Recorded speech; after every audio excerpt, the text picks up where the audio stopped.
Haryana YouTube channel की ओर से सभी साथियों को नमस्कार।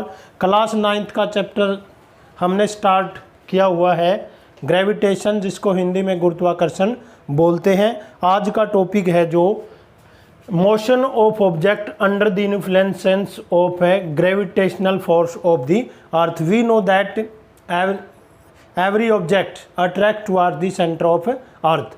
कोई भी ऑब्जेक्ट को हम ऊंचाई से गिराते हैं तो वो कहाँ पर गिरता है? पृथ्वी के केंद्र की ओर। जैसे हम एग्जाम्पल की बात करें, यदि हम एक stone, one stone and a piece of paper simultaneously fall from a definite height, we know that stone is falling first या reach on the center of earth first because paper is reached on the earth late because pressure of air is resistance. जो resistance of air pressure is more affected the piece of paper, but in case of vacuum in a glass jar both stone and piece of paper simultaneously on the center of earth. We know that the value of g constant near the earth. So we use some equation, three equation of motion as like v is equal to u plus at, second is equal to s is equal to ut plus half at square, and third is v square minus u square is 2as. Use three equation. Now a is replaced by g। जो a है सारे के अंदर किसके द्वारा replace हो जाए? See constant as we know that G in the direction of velocity g और a is taken as positive. अगर कोई ऑब्जेक्ट फॉल कर रहा है towards the centre of earth, a will be positive, and we throw any stones any object in upward direction, it will be taken as negative. Now we solve the example. अब example को solve करेंगे हम। अब example देखते हैं इसका 10.2। A car falls from a ledge and drops. कोई car है ऊंचाई पर से गिरती है, ग्राउंड पे पहुंचती इन 0.5 सेकंड, आधा सेकंड में, और जी का मान हमें पता है, फाइंड आउट किया था 9.8 metre per second square, acceleration due to gravity. तो थ्री चीज़ हमने इसमें कैलकुलेट करनी है। What is its speed on striking the ground. जब ये नीचे ग्राउंड पर गिरती है तो इसकी स्पीड क्या होगी? What is the average speed during the 0.5 second, आधा सेकंड में इसकी एवरेज स्पीड क्या होगी? How high is the ledge from the ground, और ग्राउंड से वो हाइट कितनी ऊंचाई के ऊपर है इसकी। सबसे पहले हमने क्या निकालना है? जो टाइम गिवन है इसके अंदर क्या है? टाइम गिवन है वो कितना है? 0.5 सेकेंड, और कितनी स्पीड से ये नीचे गिरेगी? जी का मान यानी क्या वो इसने गिवन है 10 मीटर पर सेकंड स्क्वायर, वैसे होता है 9.8 मीटर पर सेकंड स्क्वायर, हम इसको 10 ही ले लेते हैं अप्रोक्सीमेटली में। तो यहाँ पर फाइनल वेलोसिटी v निकालने के लिए u प्लस at, a का मान कितना है? 10, और t का मान ये इसके साथ मल्टीप्लाई है, t का मान कितना है? 0.5 सेकेंड। इसको सोल्व करेंगे 10 इंटू 5/10, तो v का मान कितना आ गया? 5 मीटर पर सेकेंड। अब एवरेज स्पीड निकालनी है। क्या निकालनी है? Average speed. उस किसके बराबर होता है? इनिशियल वेलोसिटी, यानी कि सेकंड पॉइंट में क्या निकालना था इसका? Average velocity. Initial velocity plus final velocity divided by 2। Initial velocity कितनी है? 0, और प्लस फाइनल वेलोसिटी जो निकल के आई हमारी वो 5 डिवाइडेड बाय 2, तो ये निकल के आ गई 2.5 मीटर पर सेकेंड। थर्ड अभी कैलकुलेट करेंगे। थर्ड कैलकुलेशन निकालने हैं, how much height from the ground. तो इसके लिए थर्ड इक्वेशन है जो मोशन की, वो होती है s is equal to ut plus half at square. तो यहाँ पर ये सारा जीरो, क्योंकि u 0 है, 0 को टाइम 0.5 से गुणा करेंगे ऑलरेडी 0 हो जाएगा, प्लस हाफ ए का मान कितना 10 और ये कितना है 0.5, 2 बार है 0.5। तो यहाँ से इसको हम पॉइंट हटाने के लिए क्या कर सकते हैं, बाई 10 और इसको भी बाई 10, 10 से 10। तो ये यहाँ पर 25 बाई कितना बन जाएगा 20, इसको 5/4 से कट करेंगे। s is equal to 1.25 metre height आ जाएगी। तो वो गाड़ी है, जो कार है, वो कितनी ऊंचाई से गिरी है 1.25। तो इस तरह से हमने तीनों की कैलकुलेशन कर ली। अब एग्जाम्पल पढ़ेंगे 10.3। कौन सा पढ़ें? 10.3 a object is thrown vertically upward. किसी वस्तु को ऊपर की ओर फेंका जाता है vertically, and rise to a height of 10 metre, और कितनी ऊंचाई पे जाता है वो 10 मीटर। कैलकुलेट, पहले क्या निकालना, the velocity with which the object was thrown upward, किस वेग के साथ वो ऊपर फेंका गया, and time taken by the object to reach the highest point, और सबसे ऊपरी पॉइंट को पहुंचने में उसको कितना समय लगेगा। यहाँ पर एस है जो वो गिवन है 10 मीटर, और जी है यानी कि acceleration due to gravity is equal to 9.8 metre per second square. और यहाँ पर हमने निकालना है किस वेलोसिटी से, तो मोशन की जो थर्ड इक्वेशन है वो क्या है, v square is equal to u square plus 2as। यहाँ पर इसको इस्तेमाल करते हुए v क्या है, फाइनल वेलोसिटी 0 क्या है, 0 का स्क्वायर 0 होता है, v स्क्वायर, और यहाँ पर u, ये u गिवन, इसके अंदर u हमने फाइंड आउट, u स्क्वायर क्या है, ये भी u स्क्वायर ऐसे कि ऐसे लिख लेते हैं, प्लस 2, a का मान कितना 9.8 और s का मतलब है वैल्यू 10। तो यहाँ पर इसको क्या ले आते हैं हम, माइनस का है, ऊपर की तरफ फेंका गया है, ये जो 9.8 क्या है माइनस का, तो यहाँ ले आएंगे इसको minus u square is equal to -2 into 9/8/10 into 10 से 10। तो यहाँ पर minus u square is equal to -196, ये माइनस से माइनस, और u is equal to u square कह लो 196, और u is equal to under 196, u का मान आ जाएगा 14 metre, u metre per second, u क्या कितना आ गया 14 मीटर पर सेकंड, u कितना आ गया।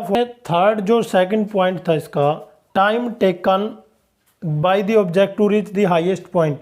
तो मोशन की जो first equation v is equal to u plus 80, यहाँ पर v हमें फाइनल वेलोसिटी 0 है, u कितना है 14, प्लस a का मान कितना -9.8, और t कितना है हमने फाइंड आउट करना है। यहाँ ये इसके साथ मल्टीप्लाई हो जाएगा, -9.8 t इज इक्वल टू 14, और t is equal to 14 into 10/98, 7 time में जाएगा इसको, 14 7 जा 98, तो हमारा आंसर आ गया 10/7 इज इक्वल टू 1.43 क्या आया t, यानी सेकंड, क्या निकल के आया 1.43 सेकंड इसको लगेंगे मैक्सिमम पॉइंट तक या मैक्सिमम हाइट तक पहुंचने के लिए। नेक्स्ट टॉपिक है मास एंड वेट। मास क्या है, टोटल जो क्वांटिटी है, total quantity of matter contained in a body, in a body. द्रव्यमान है जो, जैसे मान लो ये एरिया है, एक एरिया है, इसके अंदर इतने पार्टिकल्स है, एक इससे बड़ा है तो इसके अंदर इतने सारे पार्टिकल्स हैं। तो जिस भी जिसके अंदर जितने ज़्यादा कंटेंट होंगे, जैसे बड़ा एरिया है, ज़्यादा मॉलिक्यूल आ जाएंगे, तो इट मीन्स इसका मास ज़्यादा है। जैसे एक कप के अंदर मान लो कोई बर्तन है, 2 किलोग्राम शुगर है, और दूसरे में क्या है 4 किलोग्राम शुगर। एक मान लो इसमें 2 kg है, इसमें 4 kg शुगर है, तो किसका मास ज़्यादा है? इसका, क्योंकि इसके अंदर कंटेंट ज़्यादा है, पार्टिकल ज़्यादा है। और कंटेंट इन ए बॉडी, तो ये किस पे हमने फर्स्ट लॉ ऑफ मोशन में पढ़ा था, इट मेजर दी, जो मास है मेजरमेंट ऑफ इनर्शिया, किसको मेजर करता है? इनर्शिया। ग्रेटर दी इनर्शिया ग्रेटर दी मास, यानी जिसका मास ज़्यादा है तो उसका इनर्शिया भी ज़्यादा है। इट्स यूनिट क्या है? यूनिट क्या है? किलोग्राम। इसकी यूनिट क्या है? किलोग्राम। क्वांटिटी कैसी है? स्केलर, मीन्स मैग्नीट्यूड है, डायरेक्शन इसके पास नहीं है। जैसे हम कह देते हैं भाई 5 किलोग्राम शुगर देना, इस डायरेक्शन में देना, ये ऐसे कह सकते हैं। वो 5 किलोग्राम शुगर मेजर करेगा, डायरेक्शन नहीं है, क्या है? और it always, it constant every place, ये हर जगह पे क्या रहता है? स्थिर रहता है। अब बात करेंगे हम वेट की। वेट है जो एक तरह का फोर्स है। Weight is a force in a definite direction because earth attract every body towards the centre of its, या इट्स सेंटर।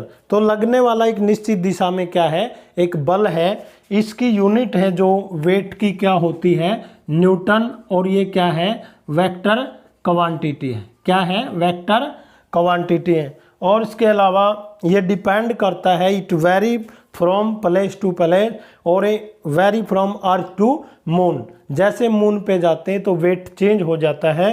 जैसे मून के ऊपर बताते हैं 1/6 टाइम्स रह जाता है। मान लो यहाँ पर हमारा वेट है जो 72 न्यूटन है, वहाँ पर 12 न्यूटन हो जाता है। ऐसा हम अभी डिस्कस करेंगे। तो ये किसके अंदर था? एक लगने वाला फोर्स था डाउनवर्ड डायरेक्शन में।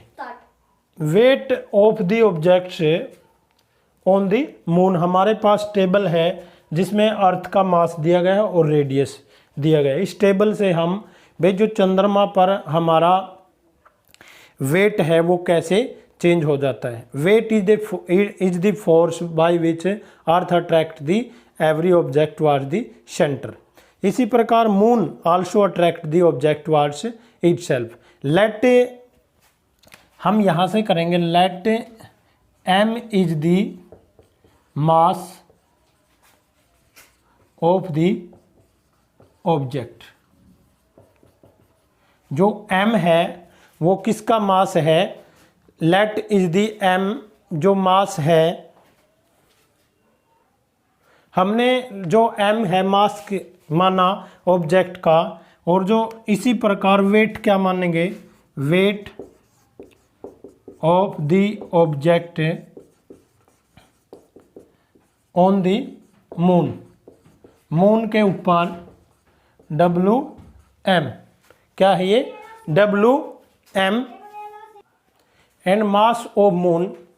अब क्या करेंगे? Let the mass of moon MM and radius of moon is RM। अब न्यूटन्स लॉ ऑफ ग्रेविटेशन लगाएंगे। F is equal to G, एक जो हमारा क्या है कैपिटल यानी MM इंटू M बाय में R² M। सिमिलरली जो मास हमने मेजर किया है, mass of the object, weight of the object on the moon WM, let the mass of moon M, capital M and small m, and radius of the moon RM।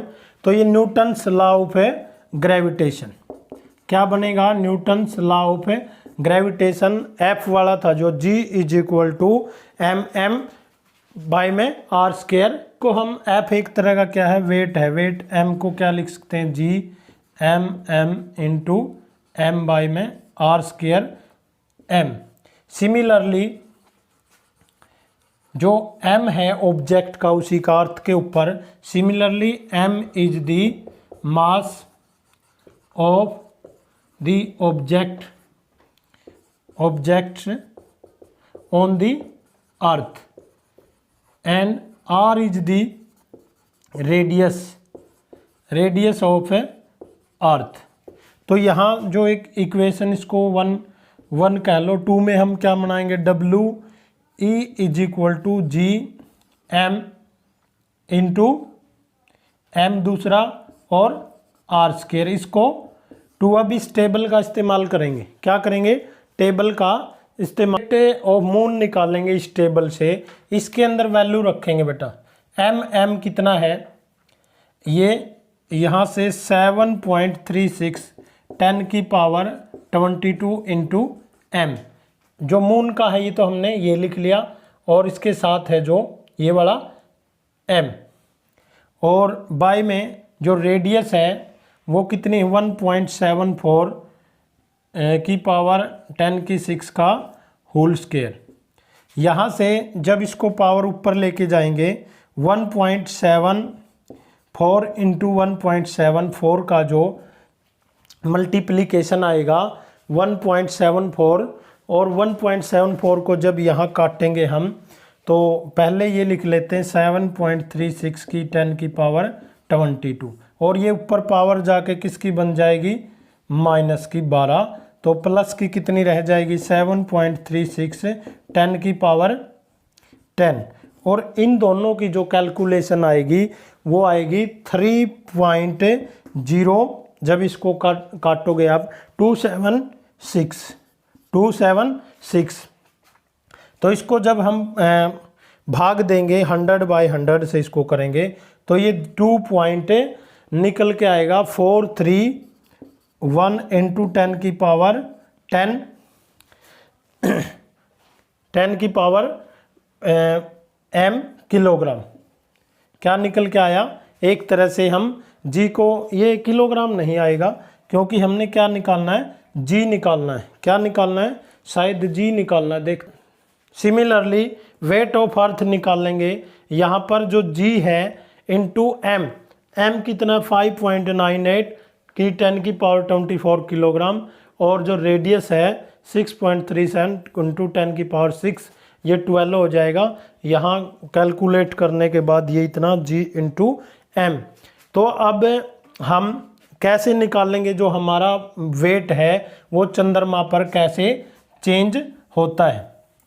यहाँ पर एक तो आया है हमारे पास 2.431, और सेकंड आया जो अर्थ के ऊपर 1.474। अब जो हम वेट ऑफ मून है वो उसको डिवाइड कर देंगे वेट ऑफ अर्थ से। मून का कितना है 2.431 इंटू 10 की पावर 10 g इंटू m, और अर्थ पे 1.474 10 की पावर 11 g m। इससे ये कट गया, इससे ये कट गया, तो ये निकल के अप्रोक्सीमेटली आता है 0.165, और जिसको हम लिख सकते हैं नियरली इक्वल टू 1/6, यानी कि जो हमारा वेट है वो चंद्रमा पर कितना रह जाता है, 1/6 रह जाता है। तो इससे हमने ये टेबल से इसको कैलकुलेट किया, जो यहाँ से ये g इक्वल टू m, यानी कि मास किसी ऑब्जेक्ट का, यानी कि मून का मास और दूसरे ऑब्जेक्ट का न्यूटन्स लॉ ऑफ ग्रेविटेशन से, फिर रेडियस। सिमिलरली अर्थ के ऊपर ही ऐसा हमने लगाया, कैलकुलेट करने पर मून का ये निकल के आया और जो अर्थ का है वो निकल के आया होगा। इस तरह से थैंक्स फॉर वाचिंग। उम्मीद करता हूँ ये वीडियो आपको पसंद आई होगी। इस चैनल को सब्सक्राइब करें, वीडियो को लाइक करें, शेयर करें, कमेंट करें। जय हिंद, जय हरियाणा।